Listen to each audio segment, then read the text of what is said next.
11월 21일 수요일 김성수의 시시각각입니다.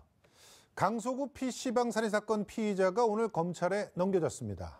경찰은 공범 논란이 있었던 동생에 대해서는 공동폭행 혐의만 적용하기로 결론을 내렸는데요. 과연 적절한 그런 결과였는지 건국대 경찰학과 이용혁 교수와 전화 연결해서 꼼꼼하게 한번 짚어보도록 하겠습니다. 교수님 나와 계시죠? 예, 안녕하십니까? 예, 오늘 경찰의 최종 수사 결과 나왔거든요. 이제 네네. 살인 혐의를 적용해서 기소는 한다는 것이겠죠? 네, 그렇습니다. 김성수 자신에 대해서는 살인 혐의로 예. 검찰로 인계를 한 것이고요. 동생에 예. 있어서는 살인의 공범이 아니고 공동 폭행의 혐의로 검찰로 이제 인계를 했습니다. 그리고 예. 이제 김성수 같은 경우에 공주 치료감호소에서 심신미약 상태는 전혀 아니다라고 하는 의견도 함께 검찰에게 통지된 것 같습니다. 자, 근데 누리꾼들이 가장 관심이 있는 부분은 이겁니다. 공범 논란이 있었던 동생은 왜 공동폭행 혐의만 적용이 되는 것이냐. 결과적으로 그 살인죄 공범이 아니다라는 그게 결론인데 이게 형량도 상당히 차이가 나는 걸로 알고 있거든요. 그래서 제대로 자신이 저지른 범죄에 대해서 마땅한 행형이 되지 않는 거 아니냐 이런 주장을 하고 있거든요. 네, 그래서 양형에서는 많은 차이가 납니다. 공동 폭행 같은 경우는 폭력행위 등 처벌에 관한 특례법에 의하긴 합니다만 예. 집행 유예의 가능성도 있는 것이고요. 예. 3년 이하의 징역에 되는 반면 살인죄 같은 경우는 5년 무기 사형까지 가능한 것이죠. 그렇습니다. 다만 이제 경찰의 근거는 CCTV 영상을 수십 회에 걸쳐서 외부 전문가의 도움을 받아서 탐독을 했습니다만 예. 그 흉기를 꺼내는 그 순간에는 이 동생은 오히려 말리려고 했었다.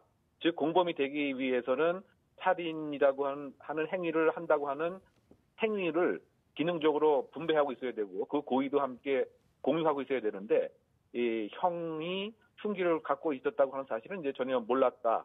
그리고 흉기가 이렇게 보여지는 그 시점에 있어서 이 CCTV 영상이 이제 불명확하기 때문에 살인의 고의를 알고 있지는 못하다라고 하는 것이 경찰의 판단이었고요. 또 이거가 관련돼서 목격자의 증언들도 확보를 한 것 같습니다.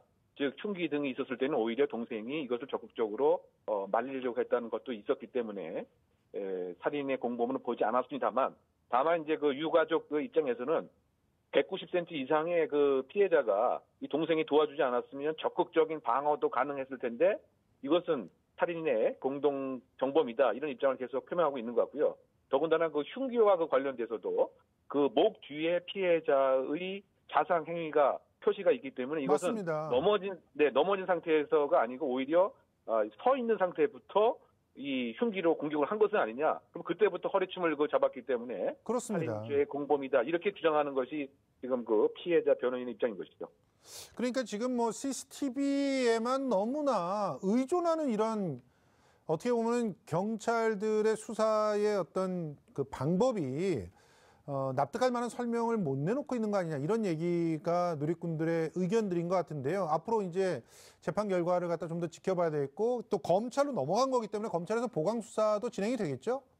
네, 그렇습니다. 이제 관련된 디지털 포렌식을 통한다든가 혹시 사전에 무엇인가 암묵적인 의사 합의가 있었다든가 예. 아니면 과거에도 이 형과 동생이 폭행 등에 연루된 경우가 있었기 때문에 예. 그때부터 예를 들면 서로 간에 무엇인가 무언의 의사의 합치가 혹시 있었던 것은 아니냐 이런 것 등에 관한 보강 수사도 검찰 단계에서 이루어지지 않을까 추정해 봅니다. 예, 그렇습니다.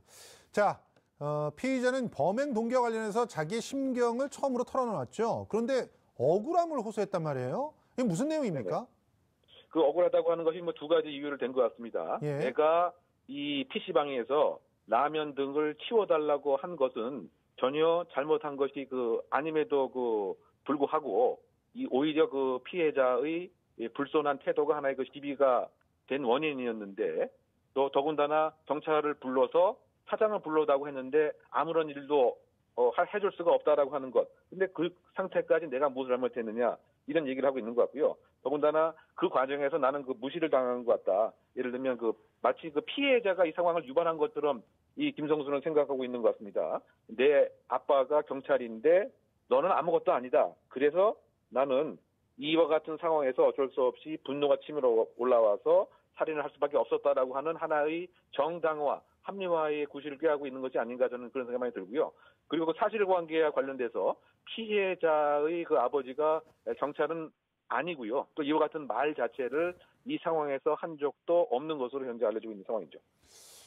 참 납득이 안 됩니다. 그러니까 내가 무시당하면 사람 죽여도 된다는 얘기인가요? 참 이런 주장을 하면 할수록 나중에 양형에도 불리할 거라고는 생각밖에 들지 않는데 그 피의자가 동생을 감싸던 모습도 사라졌다고 이렇게 하던데 어떤 심경의 변화가 보인 거고 동생하고는 어떤 감정을 느끼는 걸까요?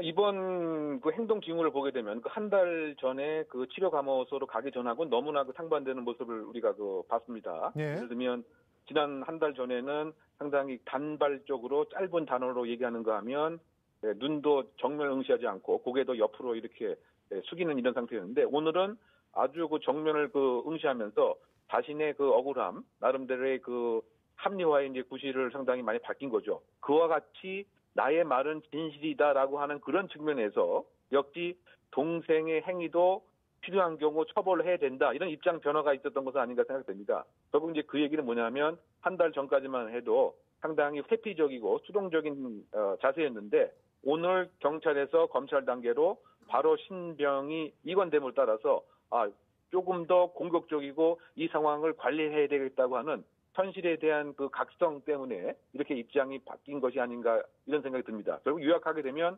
동생의 죄책을 인정하는 것은 김성수가 오늘 4분 동안 얘기했던 전반적인 신빙성을 높이려고 하는 이런 의도가 아닌가 이렇게 추정해 봅니다. 예.